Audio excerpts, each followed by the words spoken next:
마태복음 23장을 보면 예수님께서 십자가를 지고 가시는데 이 깊은 이 도리를 이해하지 못한 기독교인들, 수많은 기독교인들과 그리고 심지어는 예수님의 제자들도 다 주님의 고난 앞에서 무너져버리고 말았습니다. 그래서 그들은 전부 뿔뿔이 흩어지고 피해서 숨고 고향으로 내려가고 옛 직업으로 돌아가고 그렇게 해서 주님 앞에 얼굴을 보이지 않는 그런 모습을 보이기도 했습니다. 왜냐하면 누구든지 그 두려움이 엄습해 오면 그걸 감당할 길이 없기도 하거든요.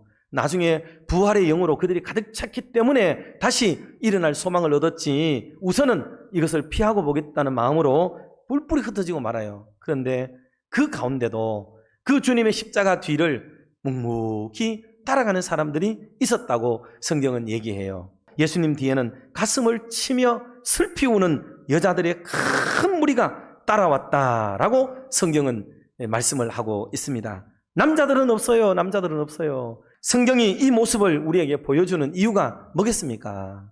그것은 21절 말씀인데 한 번 더 우리가 같이 합독을 하도록 하겠습니다. 이를 위하여 너희가 부르심을 받았으니 그리스도도 너희를 위하여 고난을 받으사 너희에게 본을 끼쳐 그 자취를 따라오게 하려 하셨느니라. 아멘.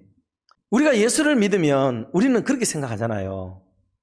잘 되고 형통하고 고난은 빠이빠이 하고 행복 시작되고 모든 게 일사천리 이렇게 될 거라고만 생각하는 예수님을 믿어요. 그래서 성경은 누누이 우리에게 뭐를 말하느냐 하면 예수님인 내가 고난을 먼저 받았다. 너희들도 내 뒤 내 자취를 좀 따라오게 하려고 하는 게 내가 목적이다. 내 목적. 십자가를 지고 나를 좀 따라왔으면 좋겠다. 자기 몫의 태인 십자가를 지고 왔으면 좋겠다. 이게 주님의 방향성이고 주님의 간절한 바람이고 이게 목적적 의지를 가져야 될 우리들의 삶인 것을 두 차례 얘기했어요. 그러므로 사랑하는 성도 여러분, 자취라고 하는 것은 시간상 공간상 어떤 이가 다녀갔거나 다녀간 뒤에 남겨진 흔적들 이런 것을 가리켜서 자취라고 하는 거거든요. 그런데 우리가 주님이 자취를 따라오라 그러는 것은 주님이 걸어갔던 길 속에서 또 주님의 흔적들 이런 것들을 깨우치는 걸 말해요. 우리는 일상의 삶을 살아야 된다. 그 주님도 앉혀가지고 뭐를 가르치신 걸 가지고 너희들도 똑같이 배우라 하는 것도 물론 하셨지만 그것보다는 내가 걸어간 길, 살았던 길을 따라와라 이 얘기하고 있잖아요. 내가 걸어갔던 길, 자취를 따라오라 그러잖아요. 자취를. 그러니 여러분, 저와 여러분이 오늘 말씀하시는 이 세 가지를 우리가 잘 이해하고 내용은 시시한 내용이지만은 한 번 더 우리가 생각해 보면서 그래 정말 우리가 이것을 실천하고 살아야겠구나 하는 마음을 우리가 일으키는 그런 시간이 되시기를 주님의 이름으로 축복합니다. 첫 번째는 뭐냐 하면 겸손한 자치예요. 겸손한 자치. 여러분, 예수님 그러면 떠오르는 이미지가 뭐여야 되느냐? 겸손하신 예수님을 제일 먼저 떠올려야 돼요. 자, 마태복음 21장 5절 말씀 같이 한번 합독해 보도록 하겠습니다. 시온 딸에게 이르기를 내 왕이 내게 임하나니 그는 겸손하여 나귀 곧 멍에 매는 짐승의 새끼를 탔도다 하라 하였느니라. 아멘.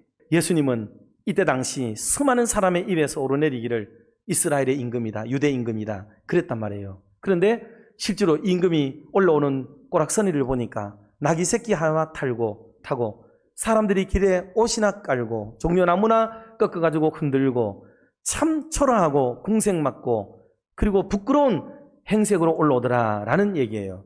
이 얘기를 성경학자들과 신학자들은 어떻게 해석하냐면 이 모든 일은 메시아적 왕적 사역을 상징하는 것이나 예수님의 겸손을 보이는 대목이다 라고 해석을 했어요. 그러니 여러분, 우리들도 마땅히 받아야 될 거나한 행보와 행렬과 그만한 어떤 의전이 있을 때라도 그것을 조금은 내려놓고 자기를 겸손하게 만들 수 있는 사람이 된다면 얼마나 좋을까 하는 것을 배우게 만드는 겁니다. 둘째는 복종하신 자치예요. 복종하신 자치.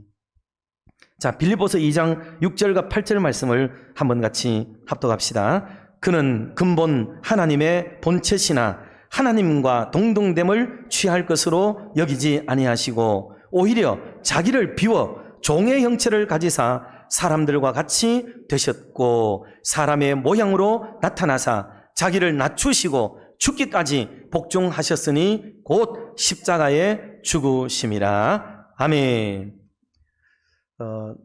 사람이 누구냐? 사람의 입장에서 생각하면은 영광스럽고 위대한 사람이에요. 그러나 하나님의 입장에서 보면 사람은 피조물의 하나입니다. 수많은 피조물의 하나인데 거기에 하나님이 하나님을 닮은 성품과 또 모양을 주시고 우리에게는 만물의 영장으로 세상을 다스릴 수 있는 권한까지 부여해 주셨으니 그게 감사하고 고마운 마음으로 살아야 되지만 그렇다고 우리 인간이 창조주이신 하나님을 유의 평론하거나 넘나보거나 이렇게 할 수는 없다는 뜻이에요. 그런데 그 피조물 중에 하나인 사람의 모양으로 내려오신 것 자체가 이미 성육신으로서 무엇보다도 자기 비하의 신분을 가지신 주님이셨다 이 말이죠. 그런데다가 주님이 또 죽기까지 복종하셨다는 단어는요, 더 이상 낮아질 수도 없는 자리, 더 이상은 이르러 줄 수도 없는 자리에까지 나락으로 깊은 바닥으로 떨어지셨다는 것을 의미하는 그런 말씀이기도 한 거예요. 여러분, 신앙이 뭡니까? 신앙은요, 세월이 흐를수록 내 뜻을 내려놓는 훈련을 하는 게 신앙입니다. 아세요? 내 뜻을 계속 내려놓는 훈련, 이걸 해야 돼요. 여러분, 신앙이 잘못 들어가게 되면 나이가 많아질수록, 연조가 깊어질수록, 직분이 올라갈수록 계속해서 고집만 생겨지는 사람이 생겨날 수가 있습니다. 여러분, 그거는 그리스도의 자치를 따라가는 게 아니에요. 예수님은 죽는 순간에까지도 당신의 뜻을 내려놓고 주님의 뜻, 하나님의 뜻에 굴복하는 모습을 보이셨잖아요. 이 자치를 따라오라고 그러는데도 우리는 내 고집을 부리고 있다 그러면 그거는 좋은 신앙인이라고 볼 수는 없어요. 그러니 이 말씀은 핵심은 바로 거기에 있습니다. 그러니 우리의 생각을 좀 내려놓을 수 있으면 좋겠다 하는 마음이고요. 마지막 세 번째는 사랑하신 자치예요. 주님께서 우리를 사랑하신 자치는 뭐 말하지 않아도 되는 거죠. 예수 믿는 사람의 이름은 겸손이어야 돼요. 그리고 예수 믿는 사람의 이름은 사랑이어야 됩니다. 살면서 혹시 교회 다니십니까? 하는 소리를 좀 들어보셨어요? 이런 소리를 좀 여러분들도 들어보시면 얼마나 좋을까 생각합니다. 사랑. 정말 많은 사랑을 우리는 받았고 주님은 자신의 사람을 사랑할 때 끝까지 사랑했다 그랬거든요. 가룟 유다 같은 사람에게까지도 끝까지 사랑을 하셨는데 오늘 교회라 그러면은 사랑의 공동체가 되도록, 그래서 사랑과 평화를 깨트리는 어떤 일들도 우리는 서로 자제하고 억제할 수 있는 마음이 되어져서 하나님의 사랑이 우리 가운데 가득 흐르도록 만들어서 주님이 걸어가셨던 이런 겸손한 자치, 순종과 복종이 아름다운 자치, 그리고 사랑의 흔적들을 뒤따라갈 수 있는 그런 놀라운 믿음의 사람들이 다 되시기를 주님의 이름으로 축원합니다.